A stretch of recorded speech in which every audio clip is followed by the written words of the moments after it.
estudios que hemos estado dando de la carta que el apóstol Pablo escribió a los Efesios, no lo expliqué tan claramente y creí que era conveniente que la iglesia escuchara ese tema.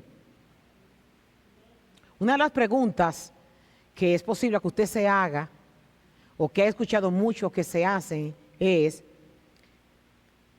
hablar de la llenura del Espíritu Santo.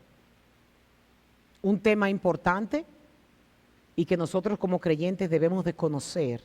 Es un tema que ha dividido iglesias, que ha dividido doctrinas y que hasta peleas han habido entre una congregación de creyentes a otra congregación de creyentes. Y yo creo que es pertinente, importante, que nosotros conozcamos a la ley de la Escritura, lo que la palabra nos dice. Y esto lo encontramos en un solo versículo que es el que vamos a estudiar el día de hoy, que se encuentra en Efesios en el capítulo 5, en el versículo 18. Efesios capítulo 5, verso 18, donde el apóstol Pablo les dice a la iglesia de Éfeso: no se emborrachen con vino, porque eso les arruinará la vida. En cambio, sean llenos del Espíritu Santo. Vamos a orar. Padre, en esta hora pedimos tu asistencia, Señor. Espíritu Santo de Dios, tú que inspiraste esta palabra que es la que trae salvación y vida, donde tú has utilizado hombres susurrando en su oído todo lo que al hombre le concierne para conocer al Dios que le sirve y también su condición. Yo te ruego que tú hoy hagas una visitación especial en esta iglesia y hazlo en cada corazón. Mi súplica, Espíritu Santo de Dios, es que las mentes puedan estar vacías de lo que saben y que hoy te escuchen como si nunca hubieran escuchado hablar de ti. Ayúdanos, Señor, a que nuestros prejuicios no hagan estorbo con la liberación que tú quieres traer a nuestras vidas el día de hoy. Y permite que para la gloria de tu nombre, que seas exaltado, que sea glorificado en medio de los hombres y nos dé la seguridad que viene de ti para nosotros poder servirte, Señor, contra todas las tempestades que se puedan levantar, estando seguros de que tú estás a nuestro lado y que tus promesas son fieles. Que la persona de la que el público está mirando ahora se haga invisible y que seas tú el que estés modelando en este altar. Que seas tú la boca de quien es tu micrófono el día de hoy. Y que tu nombre, Señor, sea como estruendo en el corazón de todo el oyente. Porque por los méritos de Jesucristo nosotros te lo pedimos. Amén y amén. Hoy nosotros vamos a descubrir dos cosas. Y estas dos cosas yo les voy a estar mencionando en todo lo que tiene que ver, en toda la predicación, en todo el desarrollo de la predicación. Esta oración la voy a hacer para que se quede en nuestras mentes y que todo lo que nosotros hagamos de hoy en adelante nos contestemos con esta oración. Vamos a descubrir juntos que no se puede estar lleno de dos cosas. O se llena del mundo o se llena del Espíritu. Dos cosas. O nos llenamos del mundo o nos llenamos del Espíritu. El apóstol Pablo le escribe esta carta a la iglesia de Éfeso. Todavía la ciudad de Éfeso está en Turquía. Y esta ciudad era sumamente importante, era la tercera más importante del Imperio Romano. Tenía una población aproximadamente de unos 250,000 personas y tenía un puerto que todavía está sumamente importante. Y en este puerto venían barcos de todas las regiones, de todo el imperio y también de los que no formaban parte del imperio, venían con costumbres, venían con culturas, venían con ideas, venían con filosofías, y todo era en el puerto y en el despliegue de ellos en la ciudad de Éfeso que esto se generaba. Habían religiones y habían un sinnúmero de costumbres que estos visitantes llevaban a esta ciudad. En Éfeso operaba el templo de Artemisa, una de las 7 maravillas del mundo, un templo espectacular a los ojos de los hombres, y este templo funcionaba como un centro religioso, como un centro económico y además como una institución bancaria. Se llevaban prácticas de magia, se llevaban prácticas de adivinación, y en el corazón de la cultura entera estaba la celebración del exceso. Estaba la práctica de la embriaguez y los rituales en honor al dios Dionisio. El dios Dionisio era el dios del vino. Se le llamaba también el dios Paco. Era como los romanos lo llamaban. Era el dios venerado, celebrado con orgías, celebrado con borracheras y con alcohol hasta que la mente se embotara. Para esta comunidad esto no consistía en pecado, ya que estos rituales eran parte de la religión de los efesios. Entonces era ese ambiente saturado de placer, de idolatría, de placeres sin restricción. Vivían en una pequeña comunidad. En esta esfera que estamos describiendo había una pequeña comunidad de creyentes que habían sido evangelizados por el apóstol Pablo. Y la historia nos dice, y el libro de los Hechos también, que el apóstol Pablo duró 3 años discipulando a esta iglesia. La iglesia donde más tiempo el apóstol Pablo duró fue la iglesia de los Efesios. Pablo, cuando escribe esta carta, está en la prisión. Pero no obstante escribir desde Roma, Pablo conoce bien la comunidad a la que le está escribiendo. Conoce sus costumbres, conoce sus luchas y el entorno. Y el apóstol Pablo les está diciendo a ellos en esta carta que no se puede estar lleno de 2 cosas. O se llenan con el mundo o se llenan con el Espíritu.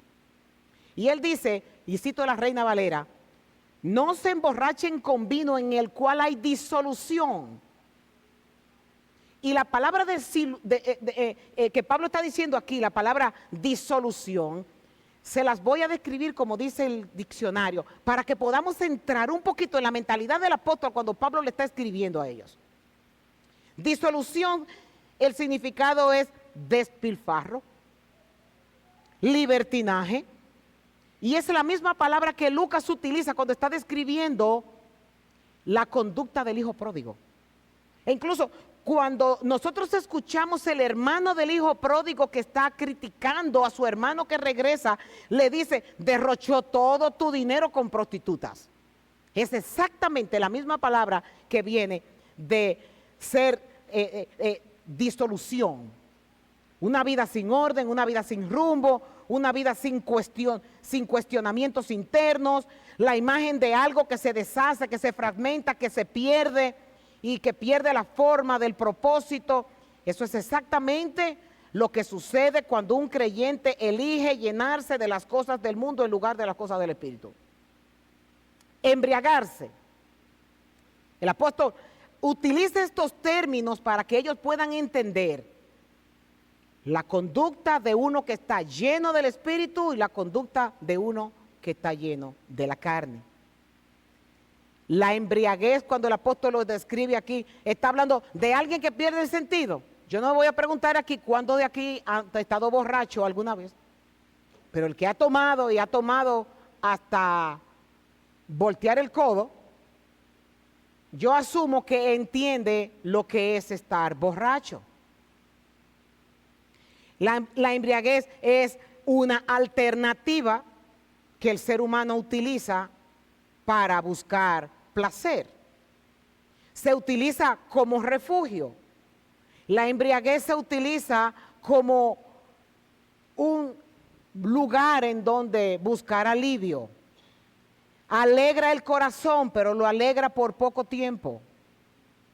Y usualmente anestesia y disipa la pena, pero desafortunadamente empaña la mente.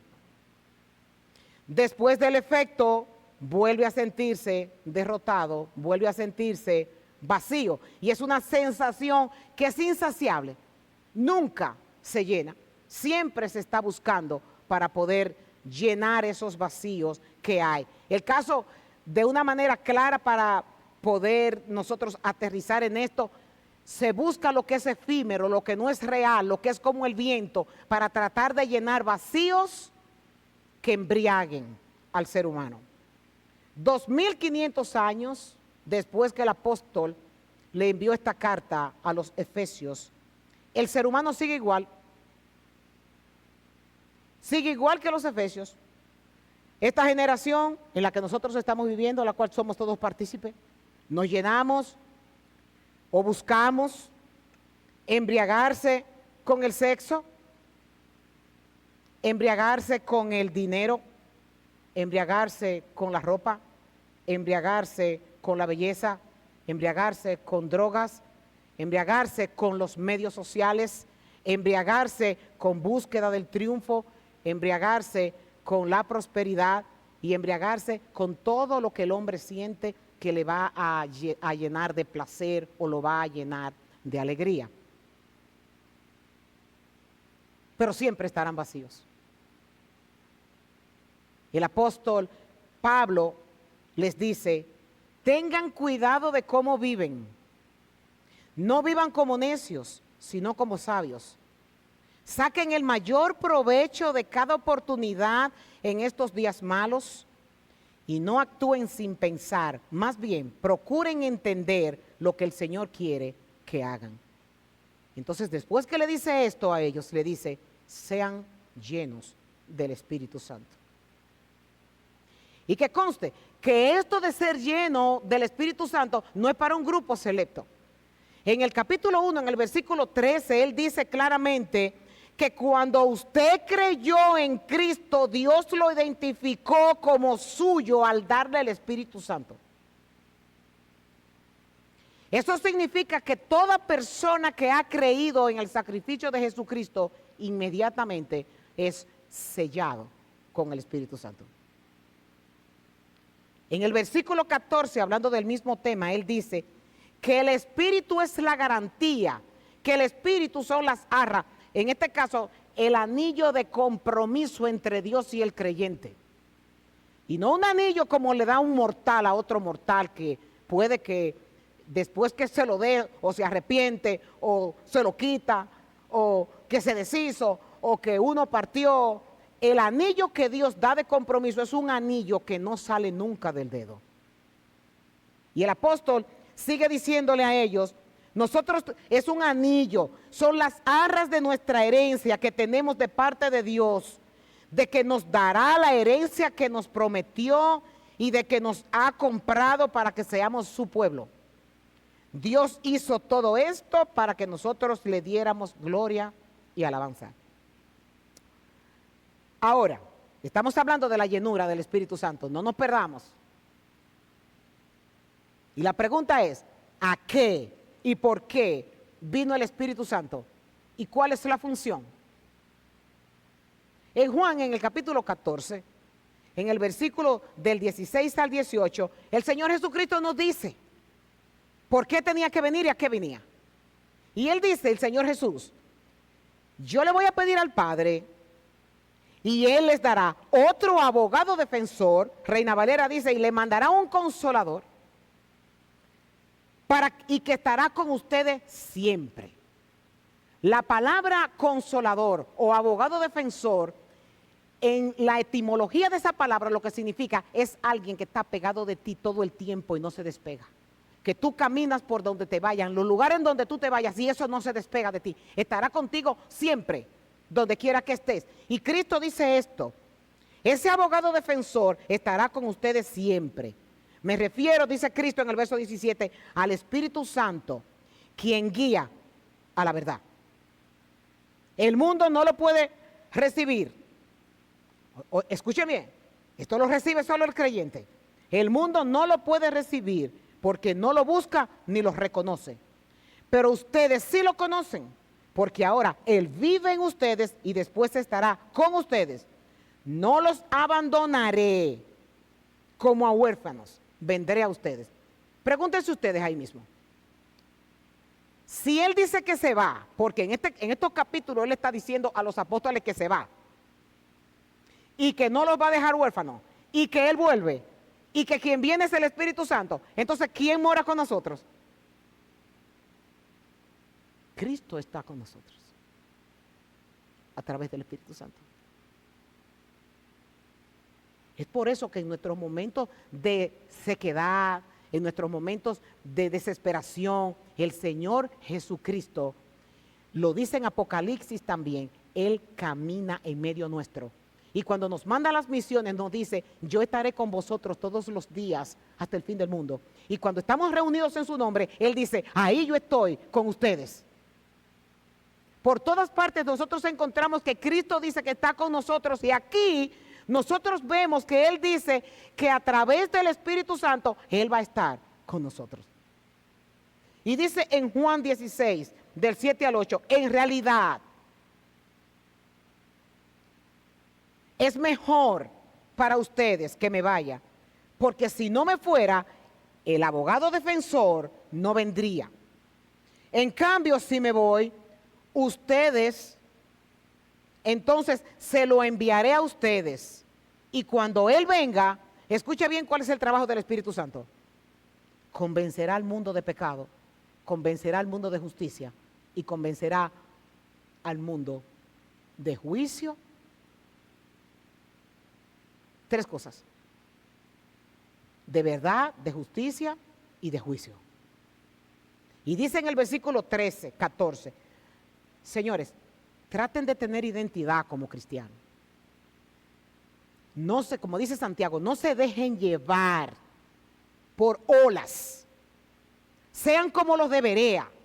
Entren en la palabra, aprendan la palabra, escudriñen la palabra, para que ustedes puedan tener una fe sólida. No se lleven ni siquiera de lo que yo le digo de aquí arriba. Cojan sus Biblias, ábranla, estudienla, analícenla. Que ustedes puedan estar convencidos de que lo que usted sabe, lo que tiene en su mente, es porque aquí lo dice. Convénzanse de esto, por favor, para que no tengan una fe superflua, que tengan una fe sólida, que estén donde ustedes estén, puedan ustedes con seguridad decir lo que las Escrituras dicen. Y el Señor Jesucristo dice, cuando venga el Espíritu de verdad, Él los va a guiar a toda verdad. Él los va a guiar a toda verdad. ¿Usted cree que el Espíritu quiere que nosotros vivamos en confusión? Él quiere revelarnos a nosotros cuál es el plan de Dios y la ayuda que necesitamos para poder ser llenos de Él. No hablará por su propia cuenta, dice el Señor Jesucristo, sino que dirá a todo lo que oiga y le hará saber las cosas que van a suceder.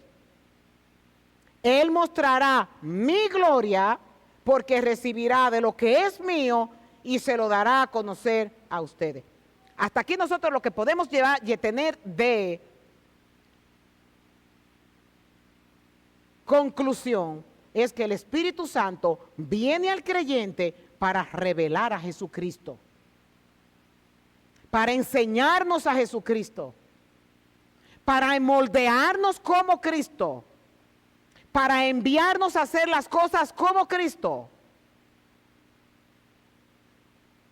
Hay una fuerte demanda que el apóstol Pablo dice, él no está sugiriendo, el apóstol Pablo está demandando, sean llenos del Espíritu. Ahora, usted se pregunta, ¿ser lleno del Espíritu es hablar en lengua? Ser lleno del Espíritu es tener una experiencia intensa emocionalmente. Ser llena del Espíritu es sentir escalofrío cuando alguien dice algo o es sentir escalofrío cuando hay una alabanza.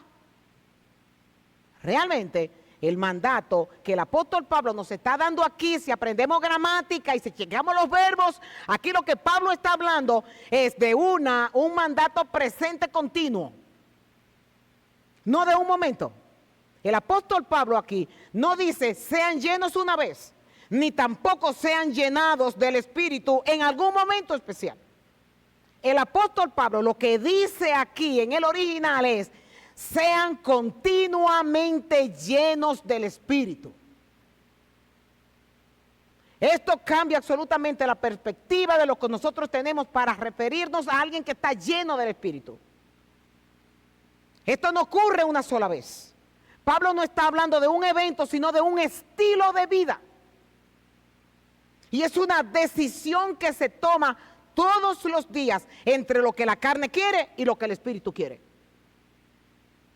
Dos demandas, la llenura del Espíritu y la muerte a las obras y a los deseos de la carne. Y el apóstol Pablo es más explícito cuando le habla a los Gálatas. Recuerden, este hombre es judío. Él nació en Turquía, pero su educación fue en Jerusalén. Y cuando él llega con esta comunidad donde está Atenas, donde está toda la parte de las islas griegas, gobernada por el Imperio Romano, con la filosofía griega del hedonismo, en donde casi todos el pensamiento que tenían era de darle gusto al cuerpo, de darle gusto a sus deseos. Y Pablo llega escandalizado. Y todas estas cosas que nosotros vemos que él aconseja en las Escrituras es por el comportamiento de esta gente a la que él está predicando, mostrándoles realmente lo que Dios demanda para que sustituyan las costumbres que tenían por las costumbres que Dios quiere que tengamos. Y él le dice a los Gálatas y describe perfectamente que la naturaleza pecaminosa siempre desea hacer el mal. Y les dice que es precisamente lo contrario a lo que quiere el Espíritu. Y el Espíritu nos da deseos que se oponen a lo que desea la naturaleza pecaminosa. Pablo dice aquí, hay dos fuerzas. Y esas dos fuerzas luchan constantemente entre sí. Y dice, entonces ustedes no son libres para llevar a cabo sus buenas obras. ¿Con qué se alimenta la carne y con qué se alimenta el Espíritu? Y Pablo lo ilustra con un atleta. El apóstol comienza a decirles a ellos, él tenía que usar el ambiente en el que ellos vivían para poder ilustrarle y que ellos pudieran entender cuál era el mensaje que él estaba dando. Y el apóstol Pablo les dice, un atleta dura meses entrenándose físicamente para poder ganar la carrera. Pero adicional a eso, la dieta que ese atleta tiene para que su cuerpo se mantenga saludable, también tiene que ver con que sean atletas que puedan correr en la carrera. Y Pablo está hablando aquí de esa disciplina que ese atleta tenía para poder ganarse una simple corona de olivo. Y Pablo motiva al pueblo diciéndole, si ellos por algo incorruptible, algo corruptible que se rompe, tienen esa disciplina, ¿cómo ustedes por una corona corruptible que no se va a acabar, que por la eternidad, no comienzan a disciplinar su cuerpo, su vida, para poder vivir llenos del Espíritu?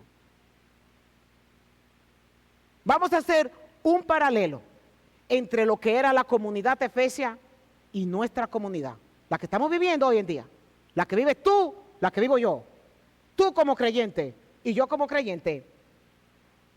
Una generación embriagada por el sexo. La pornografía está a la orden del día. En la iglesia, en la calle. Ahora no se sabe cuál es la diferencia. La pornografía es uno de los pecados número uno que vive la iglesia de Jesucristo. Los hombres. Y hay unas encuestas que dicen que hasta las mujeres han entrado dentro de ese mundo. Las mujeres, las de la iglesia, andando como mujeres de la calle. Este tema yo lo he hablado muchísimas veces. Ropa apretada, enseñando pechos, buscando la manera de cómo llamar la atención a los hombres, coqueteando, un sinnúmero de cosas. usando las estrategias que usan las de la calle para llamar la atención de los hombres. No conforme con el cuerpo que Dios le dio, ni conforme con la cara que Dios le dio, sino a invertir en esto porque yo me quiero ver como se ven las otras. Todo eso tiene que ver con sexo.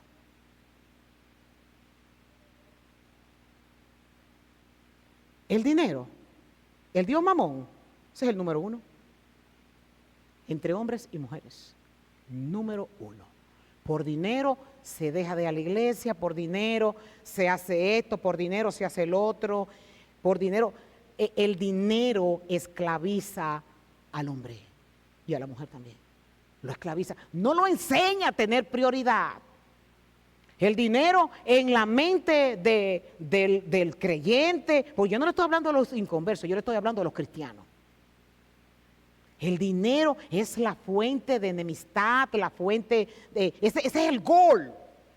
Si tengo buen dinero, tengo buena casa, tengo buen carro, buena ropa. Esa es la perspectiva que hay. Por lo pronto ese es el anhelo.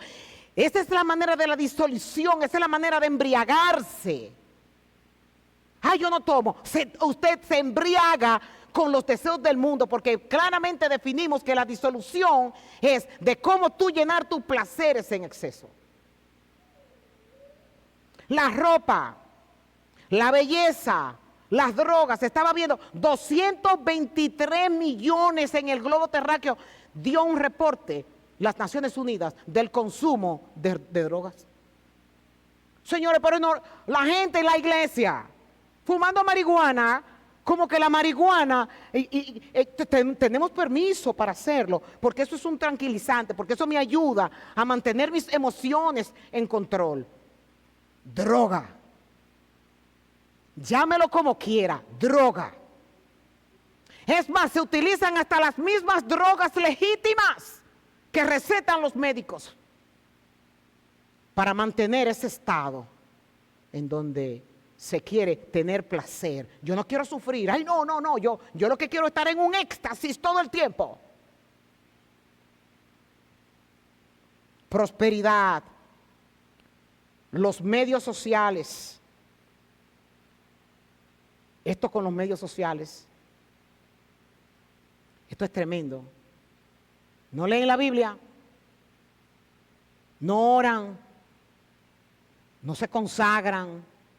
No sacan su tiempo para estar a solas con el Señor. Y se creen que cuando van a una oración pública de la iglesia, una oración congregacional, están cumpliendo con Dios. Cuando el apóstol Pablo no está mandando, iglesia, llénate tú como creyente, está diciendo el apóstol Pablo. El apóstol Pablo te está hablando a ti, está hablando es a tu vida. Las oraciones congregacionales son realmente eficientes y es bueno que participe, pero el Señor te manda oración privada. Ahí es que tú cultivas una relación con Dios. La oración privada, la búsqueda por Dios, el anhelo por Dios. El entretenimiento, el ocio, las conversaciones de críticas, el chisme, los placeres, los excesos. Esto está a la orden del día. A los Gálatas se le describió de esta manera. Cuando ustedes siguen los deseos de la naturaleza pecaminosa, los resultados son más que claros. Miren bien la comparación que yo hice de nuestro tiempo y la que el apóstol Pablo está diciendo. 2500 años y sigue siendo lo mismo. Inmoralidad sexual, impureza, pasiones sensuales, idolatría, hechicería, hostilidad, pleitos, celos, arrebatos de furia, ambición egoísta, discordias, divisiones, envidia, borrachera, fiestas desenfrenadas y otros pecados parecidos. 2500 años se escribió esto. Y la iglesia de Jesucristo sigue funcionando de la misma manera. Todo esto está aquí. Con esa clase de alimento, el espíritu esté dispuesto, la carne, aunque el espíritu esté dispuesto, la carne no lo va a dejar actuar. El Señor Jesucristo lo dice claro, el espíritu está dispuesto. El espíritu quiere ayudar, pero la carne es débil y no lo deja. No basta, escucha bien esto, no basta con venir a la iglesia el domingo y llenarte con la predicación de la palabra de hoy una sola vez y el resto de la semana alimentar la carne con las cosas que ves, con los chismes, con las amarguras, con los resentimientos. No puedes alimentar la carne de lunes a sábado y pretender venir a la iglesia y creer que el Espíritu Santo va a tener control de ti. No va a pasar eso. Es por eso que vemos las consecuencias de que los domingos no hay motivación para la adoración. El domingo no hay consagración. El domingo lo único que se piensa es cuánto tiempo le falta al culto para que se termine. El domingo es un compromiso, no es una devoción. ¿Por qué? Porque la semana se mantiene completa llenándose de las cosas de la carne para pretender que lo que canten aquí lo motiven a usted a sentir adoración por el Señor. La llenura de la carne no se produce de hoy para mañana, es una costumbre que se instala, es un hábito que se forma. ¿Con qué se alimenta la carne y con qué se alimenta el espíritu? Alimentar la carne poco a poco hace que haya un desliz en la vida espiritual. La oración que antes era vida, ahora es tediosa y mecánica. La palabra que antes era alimento, ahora es una tarea. Uy, tengo que leer la Biblia hoy, que no la he leído, para que cuando me pregunten, que yo pueda decir que yo leí tal cosa. La iglesia que antes era un hogar, ahora es una rutina. Las críticas a la iglesia, el manejo de los líderes son el foco, no Jesús. Es un tiempo aburrido y pesado y no se disfruta. Porque no se tiene la conciencia de llegar a la iglesia a sentir que se van a encontrar con el Cristo de la gloria. No se puede estar lleno de dos cosas. O te llenas con el mundo o te llenas con el Espíritu. Pablo le describe a los efesios de cómo se llenan del Espíritu. Y él dice del verso 18 al 20, no se emborrachen con vino, pues eso les arruinará la vida. En cambio, sean llenos del Espíritu Santo. Y escuchen bien cómo comienza él a dar la receta para llenarnos del Espíritu Santo. Él dice, cantando salmos e himnos y canciones espirituales entre ustedes, haciendo música al Señor en el corazón, y den gracia por todo a Dios, el Padre de nuestro Señor Jesucristo. Aquí hay una instrucción personal. No en la iglesia, no es a cantar a la iglesia. Él está hablando, haz esto afuera, en tu vida diaria. Cultiva, darle gracias a Dios por todo lo que el Señor hace en tu vida. Cultiva a ver que todo lo que pasa en tu vida, Dios tiene el control de ella. Cultiva a darle gloria a su nombre por todas las cosas que Él hace. Y comenzarás a ver cómo la carne muere a la queja, la carne muere a la crítica, la carne muere a la arrogancia, la carne muere al orgullo. Y comienza el Espíritu Santo a llenar el ser humano. ¿Con qué estás llenando tu vida? El apóstol Pablo, para que no nos vayamos con esta descarga que el Señor nos ha dado, recomienda varias cosas. Y la semana que viene, primero Dios, voy a continuar con la segunda parte de este mensaje porque no lo he podido decir todo hoy. El apóstol da recomendaciones para cultivar una relación con el Espíritu Santo y nosotros ser llenos de Él. Redención, rendición total. Y eso lo encontramos en Romanos capítulo 12 del 1 al 2, donde él dice, someter la voluntad, los deseos y pasiones propias a Dios, implica dejar de lado el orgullo y la autosuficiencia, permitiendo que el Espíritu Santo nos gobierne. La oración constante, perseverar en la oración, Su presencia continua, no solo en momentos de necesidad, sino estar constantemente hablando con Él, comentándole todo. Acuérdense, el Espíritu Santo es quien está a nuestro lado. Hablar con Él, comentarle nuestros planes, pedirle permiso, pedirle bendición para las cosas que vamos a hacer. El apóstol recomienda limpieza espiritual y confesión. El pecado contricta al espíritu. Es necesario confesar los pecados inmediatamente para mantener el corazón limpio y permitir que su presencia llene cada área de la vida.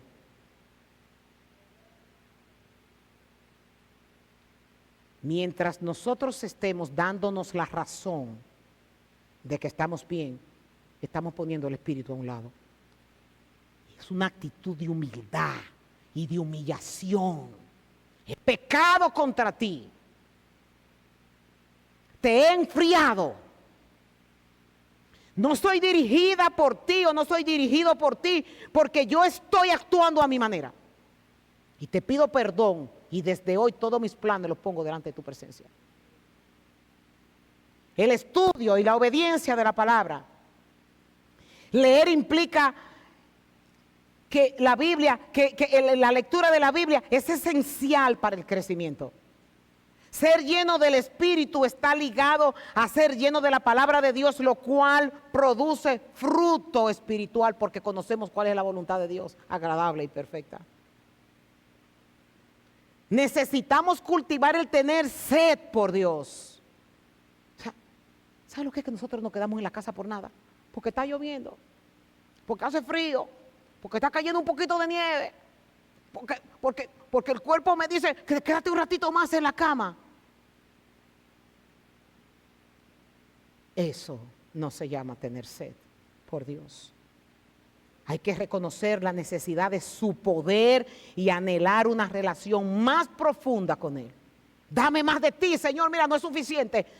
Nosotros vemos a Moisés que le decía, sin ti yo no voy a ningún lado. Yo mejor, no, con ningún ángel, es contigo. Si tú no vas, yo no voy. Y por último, vivir por fe. Caminar paso a paso, confiando en que el Espíritu Santo guía y capacita para vivir en santidad y no por nuestras propias fuerzas. Nosotros queremos ver gloria de Dios, pero nosotros mismos no lo gloriamos. Y esto no se trata de algo colectivo. Es que si usted viene encendido del Espíritu Santo, y por aquí vienen encendidos del Espíritu Santo, y por aquí también, esta iglesia se va a convertir en una iglesia de fuego. Pero si usted viene con una barriga de este tamaño, de toda la comida, de la carne que comió en la semana, lo que vamos a tener es ociosos sentados aquí, esperando que la pastora predique el sermón, y los que estén preparados para cantar, que canten, y después adiós, nos vemos. No vamos a tener vidas llenas del Espíritu Santo si no comenzamos a trabajar individualmente buscando su presencia y su voluntad en nuestras vidas. Y Dios nos ha dejado todas las herramientas para que así lo hagamos. Yo pido al Todopoderoso que bendiga esta congregación. Porque lo que Dios me dice, eso yo le digo a ustedes, pero de que ustedes quieran escuchar es asunto de ustedes ya. Yo sé que los tengo que ayudar y los tengo que motivar. Pero ¿quieren que le diga algo? Como pastor,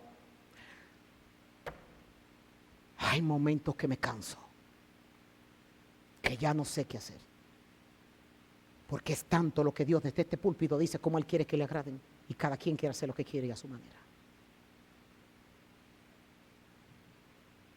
Analicen ustedes con sus propios hijos, los que tienen hijos.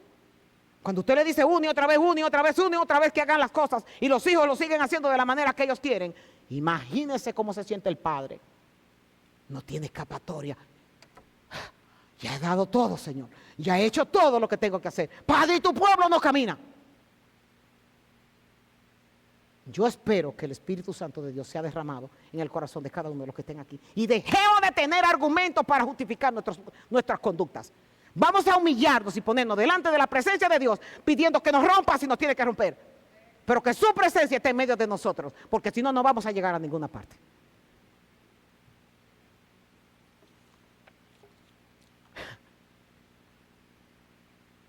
Que Dios nos ayude. Esto es un camino largo para recorrer. Largo para recorrer. Y no se crea usted que con 2 momenticos de gloria que tiene ya es suficiente para decir que es espiritual. Esto es todos los días, caminando con el Señor, caminando con el Señor, caminando con el Señor. Hasta que digamos, como dice el apóstol Pablo, he acabado la carrera. Ya voy a recibir mi corona.